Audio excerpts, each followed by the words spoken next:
નમસ્કાર મિત્રો, હું કનૈયાલાલ મીરાણી આપની પોતાની મનગમતી યુટ્યુબ ચેનલ શિક્ષણ સફરમાં આપનું સ્વાગત કરું છું।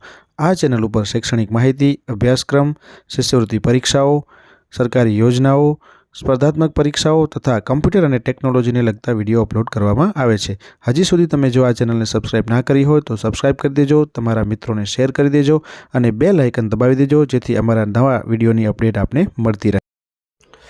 नमस्कार मित्रों, आज आपणे धोरण 6 ની અંદર गणितમાં भाग 1 ની સ્વાધ્યાય પોથી છે જેના પાના નંબર 8 થી 10 નું સોલ્યુશન છે એ આપણે જોવાના છીએ। ચાલો યાદ કરીએ। એની અંદર અગાઉ આપણે પાના નંબર 1 થી કરીને 7 નું સંપૂર્ણ સોલ્યુશન છે એ આપણે આ ચેનલ ઉપર મૂકી દીધું છે। જો તમે હજી સુધી ના જોયું હોય તો એના વિડીયો તમે જોઈ લેજો। આજે આપણે વાત કરવાના છીએ પાના નંબર 8 થી 10 માં, તો તમે આજે છે એને તમારા મિત્રો સાથે પણ શેર કરી દેજો। ચલો આપણે વાત કરીએ। સૌથી પહેલા પાના નંબર 8 ની અંદર જે તમને મહાવરો આપેલો છે એ મહાવરાની અંદર નીચેના દાખલા તમારી નોટબુકમાં ગણો।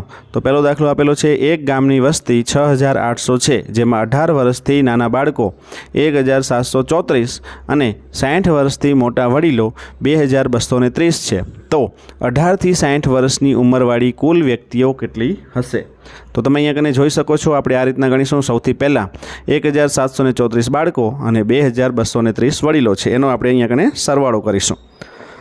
તો તમે જોઈ શકો છો આનો સરવાળો જે છે બાળકો અને વડીલો જે છે એનો સરવાળો થશે 4 + 0 એટલે 4, 3 ને 3 6, 7 ને 2 9 અને 1 ને 2 3। તો જે છે 3964 જે છે એ કુલ બાળકો અને વડીલોની સંખ્યા આપણને મળશે। હવે કુલ વસ્તી આપણી જે છે તમને આપેલી છે 6800, એમાંથી બાળકો અને વડીલોની સંખ્યા જે છે આપણે બાદ કરી દેશું તો આપણને જવાબ મળી જશે 18 થી 60 વર્ષના લોકોની। તો અહીંયા ચલો બાદબાકી કરીએ। તો અહીંયા કને 0 માંથી 4 નહીં જાય તો ઉપરથી દસકો લેવો પડશે। તો એ રીતના 10 માંથી 6 દસકો લેશો તો અહીંયા કને પણ શૂન્યમાંથી છે નહીં જાય તો અહીંયા કને આગળથી દસકો લેશું એટલે 8ની જગ્યાએ 7 થઈ જશે, અહીંયા 10ની જગ્યાએ 9 થઈ જશે અને 9 જે છે અહીંયાથી આપણને દસકો મળી જશે, 10ની જગ્યાએ 9 થઈ જશે। તો આ રીતના તમે બાદબાકી તમને બધાને આવડે જ છે, સરળતાથી તમે કરી શકશો। હવે 10 માંથી 4 જાય એટલે 6, 9 માંથી 6 જાય એટલે 3, પછી અહીંયા તમે જોઈ શકો છો 7 ને 10 17 માંથી 9 જાય એટલે 8 અને 5 માંથી 3 જાય તો 2 જવાબ મળશે। અહીંયા કને તમારે આ 17 માંથી યાદ રાખજો, 17 માંથી 9 બાદ કરવાના છે એટલે 8 વધશે। તો 2836 જે છે એ તમને અહીંયા કને મળી જશે। ચલો, એક કુટુંબની એક માસની આવક રૂપિયા 32,000 છે, તે કુટુંબનો માસિક ઘર ખર્ચ રૂપિયા 27,500 થયો હોય તો તે માસમાં કેટલા રૂપિયાની બચત થઈ હશે? તમને અહીંયા કને સૌથી પહેલાં બાદબાકી કરવાની છે એટલે કુલ આવક તમને આપેલી છે 32,000, એમાંથી ખર્ચ જે છે એ બાદ કરી દેવાનો છે। ઘર ખર્ચ છે 27,500, એની બાદબાકી કરશો તો તમને અહીંયા કને કેટલી બચત થઈ હશે જવાબ મળશે। તો શૂન્યમાંથી શૂન્ય, અહીંયા શૂન્યમાંથી શૂન્ય, શૂન્યમાંથી 5 ન જાય એટલા માટે આપણે અહીંયા કને દસકો લઈશું તો 2 માંથી થઈ જશે 1, અહીંયા કને 10 માંથી 5 બાદ કરીશું તો જવાબ આવશે 5। હવે 1 માંથી 7 નહીં જાય એટલે પાછું આપણે એના માટે દસકો લઈશું, અહીંયા કને 3ની જગ્યાએ 2 થઈ જશે અને અહીંયા આવી જશે 10, તો 10 ને 1 11, 11 માંથી 7 જાય તો 4 અને 2 માંથી 2 જાય તો 0। તો 4500 રૂપિયાની બચત થઈ હશે એટલે કે 4500ની બચત તમને મળશે અહીંયા જવાબ।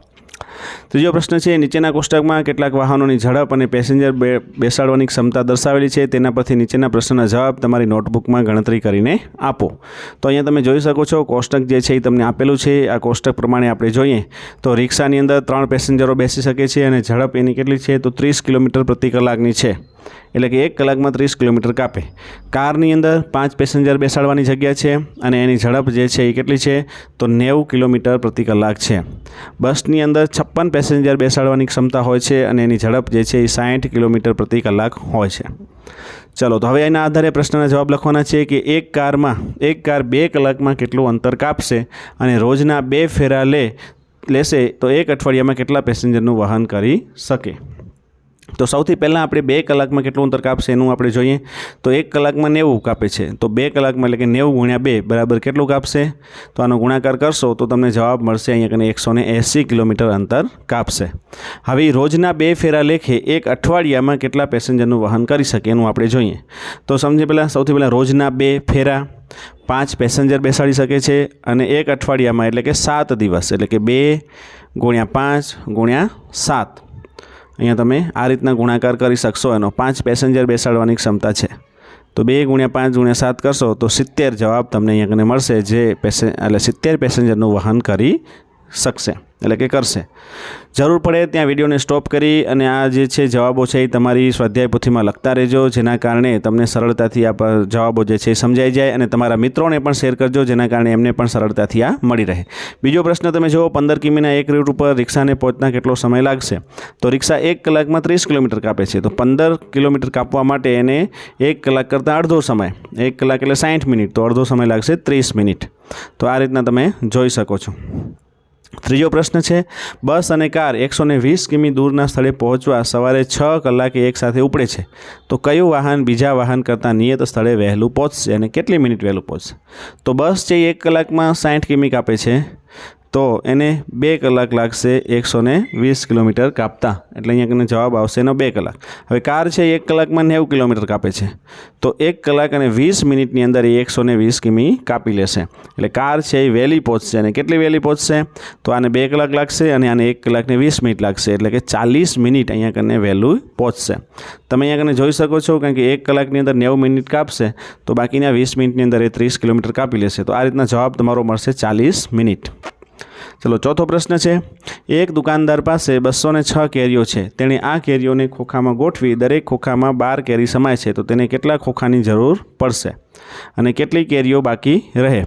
તો અહીંયા તમે જોઈ શકો છો કે 206 ને 12 ખોખામાં 12 કેરીઓ ગોઠવવાની છે, તો એને 12 વડે ભાગાકાર કરીશું. તો ભાગાકારમાં સૌથી પહેલાં 12 ને 20 એટલે 1 વડે હાલશે, 12 એકા 12 એટલે વધશે 8 અને ઉપરથી ઉતારશું 6. ભાગાકાર પણ તમને બધાને આવડતા જશે સરળતાથી. હવે 86 થયા, તો 12 સત્તા 84, તો 2 એટલે કે કુલ 17 ખોખા ભરાશે અને 2 કેરીઓ બાકી રહેશે. ચલો, પાંચમો પ્રશ્ન, એક થિયેટરમાં 1440 પ્રેક્ષકો ફિલ્મ જોઈ રહ્યા છે. જો તે થિયેટરમાં 36 બેઠકો હોય અને 36 હરોળ હોય અને દરેક હરોળમાં એક સરખી સંખ્યામાં પ્રેક્ષકો બેઠા હોય, તો હરોળમાં કેટલા પ્રેક્ષકો બેઠા હશે? એટલે 1440નો 36 વડે આપણે ભાગાકાર કરવો પડશે. તો અહીંયા કને ભાગાકાર આપણે કરી દઈએ, તો તમે જોઈ શકો છો ભાગાકારની અંદર 36 ચોક 144, તો અહીંયા કને 36 ચોક 144 કરશો એટલે અહીંયા કને 0 0 0 આવી જશે બાદબાકીની અંદર. ઉપરથી પાછું 0 ઉતારશું, ભાગ નહીં ચાલે એટલે એ 0 ભાગમાં પડી જશે. તો હરોળમાં 40 પ્રેક્ષકો બેઠા હશે. ચલો, એના પછી આપણે વાત કરીએ હવે પાના નંબર 10ની અંદર, કે જેની અંદર તમારે જોડકા જોડવાના તમને આપેલા છે. અહીં એક ષટકોણ આપેલો છે, તેના 6 ભાગને ઓળખીને સાચા વિકલ્પને તમારે પસંદ કરવાનો છે આ ષટકોણ ઉપરથી. તો તમે જોઈ શકો છો અહીંયા ષટકોણ ઉપરથી સાચો ભાગ જે છે એ આપણે લખવાનો છે. સૌથી પહેલું આપેલું છે તમને ત્રિકોણ, તો તમે જોઈ શકો છો કે આ કયો ત્રિકોણ તમને દર્શાવેલો છે, એના આધારે તમારે એનો કયો ભાગ છે એ આવી શકશે. તો ત્રિકોણનો ભાગ જે છે એ કયો હોય છે? તો દરેક જોઈ શકો છો કે એકની અંદર 6 ત્રિકોણ આવેલા છે, એટલે કે 1/6 ત્રિકોણનો ભાગ છે. એ જ રીતના અહીંયા કને તમને 1ની સામે ઈ આવશે, 1/6. પછી એ જ રીતના તમે જોઈ શકો છો બીજા નંબર, દરેકમાં એક એક ભાગ છે, એટલે આ 6 ત્રિકોણ પૈકીનો એક ભાગ છે. હવે બીજામાં તમે જોઈ શકો છો એક અહીંયા કને તમને ચતુષ્કોણ જેવું આપેલું છે અને ચતુષ્કોણની ઉપર પાછું એક ત્રિકોણ જેવું આપેલું છે, તો એ જોડાશે સી સાથે. 3/6 એટલે કે 3 ત્રિકોણ આપેલા છે. અહીંયા કને 1 2 3 અને 4 ત્રિકોણ તમને દેખાય છે, એટલે કે 4/6 જવાબ તમને મળશે. અહીંયા તમને 1 2 3 4 અને 5 ત્રિકોણ દેખાઈ રહ્યા છે ચોથાની સામે, તો ચોથાની સામે 5/6 એટલે કે ડી આવશે. અને નીચે તમને જે આપેલું છે એ શું છે? તો કે 5મા નંબરની અંદર આખો ચતુષ્કોણ આડો એવો જ આપી દીધેલો છે, એટલે કે 6 ત્રિકોણ છે, એટલે 6/6, 6/6 જવાબ એ મળશે તમને. તો આ રીતના તમે અહીંયા કને જોઈ શકો છો. તમને સરળતાથી આ રીતના જોડકા, તમારે ત્રિકોણની સંખ્યા કેટલી છે એ ત્રિકોણની સંખ્યા ગણી અને તમારે એના જોડકા છે એ જોડવાના છે. તો તમે આ રીતના સરળતાથી જોડકા છે એ જોડી શકશો. ચલો, એના પછી અહીંયા કને તમને પાના નંબર 10ની અંદર તમારું આ જે છે જરૂર પડે ત્યાં તમે વિડીયોને સ્ટોપ કરી અને પછી આ જે છે જોડકા જે છે અથવા તો જે દાખલાઓ છે એ તમે તમારી સ્વાધ્યાય પોથીમાં ઉતારતા રહેજો, જેના કારણે તમને સરળતા રહે. પાના નંબર 10નું સોલ્યુશન આપણે જોઈ લીધું છે. ચલો, આપણે અહીંયા કને ફરીથી પાછા નવા વિડીયો સાથે મળીશું. ત્યાં સુધી જો આ ચેનલને સબસ્ક્રાઈબ ના કરી હોય તો સબસ્ક્રાઈબ કરી દો, બેલ આઇકન દબાવી દેજો, તમારા મિત્રોને શેર કરજો અને લાઇક કરવાનું ભૂલતા નહીં.